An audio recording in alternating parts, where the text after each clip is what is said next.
Butong guys. Buko. Sabaw ng bukong. Inom tayo para mabawasan naman yung UTI natin. Hindi naman siya masyadong matamis. Sakto lang yung lasa niya. Kain tayo. Anong mahilig dyan sa buko guys?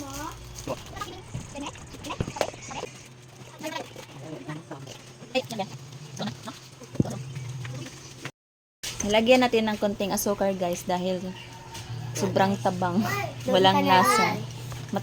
Lagyan lang natin konting asukar para matamis-tamis naman siya.